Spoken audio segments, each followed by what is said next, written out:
Hey guys, what's up? Joe. Morning coffee as usual. Alright, so randomly felt like making a video. So as usual, I'm pretty open to accept questions and all that stuff, and I'd be more than happy to respond, as quick as I can, within reason, obviously.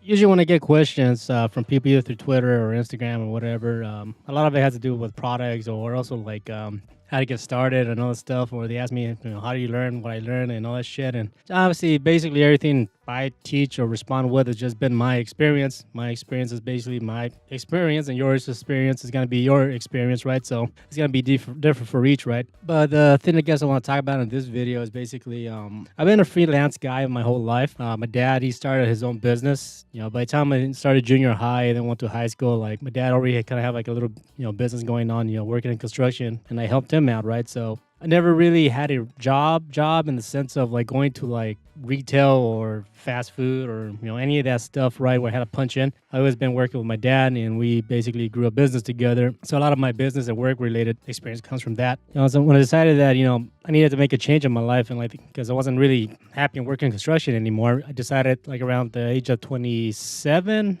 decided to get into filmmaking, right? So there's the age of 27, started reading books and all that stuff and watching videos, and I bought a shitty little digital video camera, before they went all digital. Had like the mini cassette and all that. Used that to film, and I used iMovie, and started practicing and all that shit. So fast forward now, I'm almost close to my 40s, right? So I started at 27. Yeah, I'm actually 37 right now.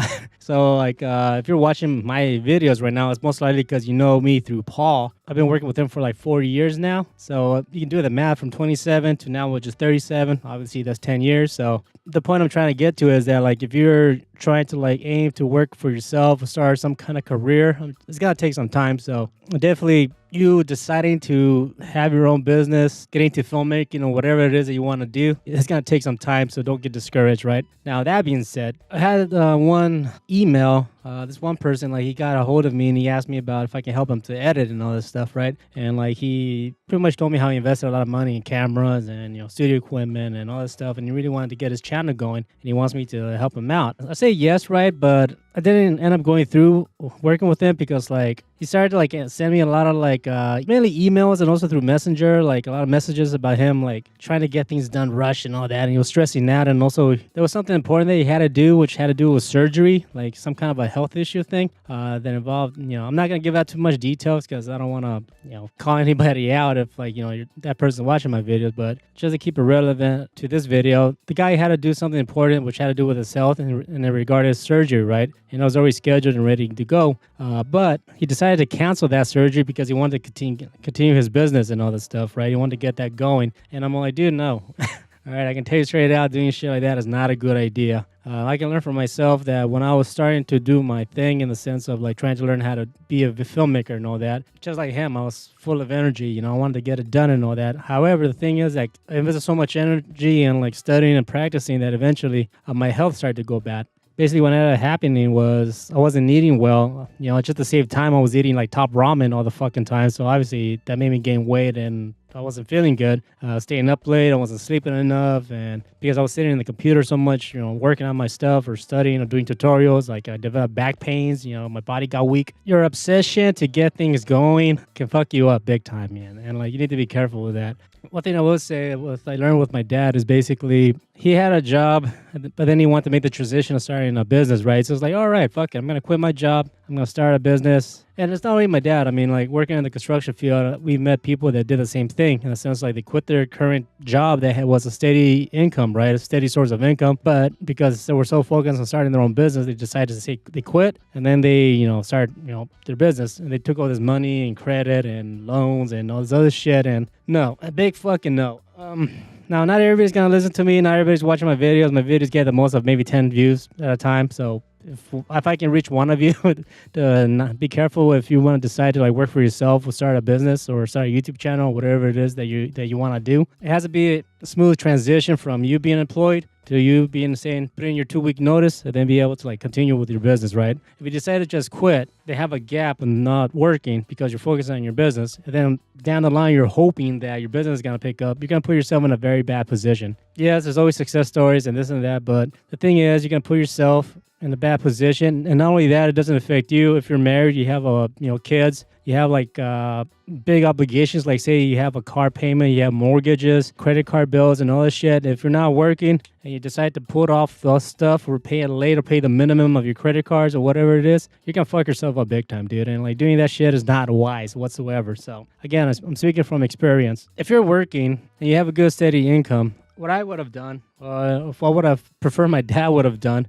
is basically not only have a good nest egg, make sure you save up some money, like for a few months in case something has to happen, basically have a good amount of money saved up. People say like maybe 2 to 6 months. If you're able to save up more, definitely do it and have that as an emergency nest egg. Also, if you have a steady income, try to like reduce your expenses. Stop going out, stop drinking alcohol, smoking weed, or whatever the fuck you do. Cigarettes. Try to cut that shit out. Save your money and fucking like pay off your credit cards. If you're able to reduce like your monthly payments to the least amount that you can, go for it, right? Because those ones just. When you have a secure job, and by say secure, I mean like you know exactly how much money you can be getting at the end of the month by having a job that you clock in every day. You get used to it and you develop like a certain lifestyle based on how much you're making, right? But once that money stops, or then you start working for yourself, you don't know exactly how much money you're gonna get at the end of the month. So that a change of lifestyle is gonna fuck with you big time, right? One of the saddest stories I've heard was like this one guy. He was a carpenter, and what happened was like his business was not making money, and he had a joint bank account with his wife. So we started taking money out of the savings without telling his wife. And next thing you know, his wife wanted to make a payment or something, and she realized, all their savings were gone. His wife fucking chewed him out to the size of a fucking flea. Because like I said, you want to get a shop, you want to invest in a new truck, you want to get a new equipment, you want to get like, your license or whatever the fuck, all this stuff. It costs money, it costs capital and all that stuff. And that's something you need to work on as you're working with the current paying job that you have, right? If you decide to quit, like I say, you start using your credit cards to finance your new business, you're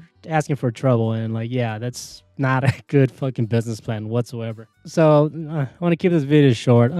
Being a freelancer my whole life, like literally up to this point in my life, like the only job I had was a Walgreens, and that was a graveyard shift. I'll go in at 11 o'clock at night, 11 p.m. Then like I'll clock out at 7 a.m. And I did that for like 2 years, and dude, that sucked. Even though it was only 3 days out of the week, while I was working there, I was also working on other things, right? So the hardest part about that was basically like the sleeping pattern. My sleep pattern got fucked up. So I guess if you want to make the transition from like having a regular job to working for yourself, what I would have done differently, or what I would have seen my dad done differently, or what I would have seen other people that I've known done differently is basically, first of all, try to reduce the amount of expenses you have a month. You got credit card bills, pay that off. If you can live without Hulu or Netflix, cut that out. If you don't go to the gym that often, again, cancel your membership. Just go to the park and walk around. You like to drink on every fucking weekend, you need to stop that shit. Same thing with cigarettes or other crap, you need to cut that shit out. It's a waste of money. And that's another thing. If you're the person that likes to stay up late and going to parties and all this shit,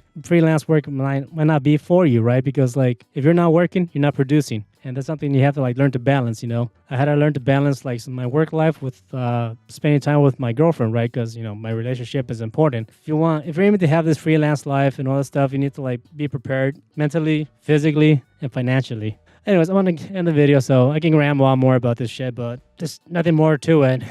It's definitely a lifestyle. Is it worth it? Absolutely. I'm super happy to be the way I am right now. But from like the moment I made the decision to become a filmmaker to where I am now, it's been like almost 10 years now. If I keep it going and keep on expanding, then, in another 10 years, then obviously I can only hope and expect to like be more than I am now, and that's my goal. So, but it doesn't just happen by itself. Obviously, you got to adjust your lifestyle to achieve those goals. So I'm going to stop here. So thanks for watching. Take care and peace.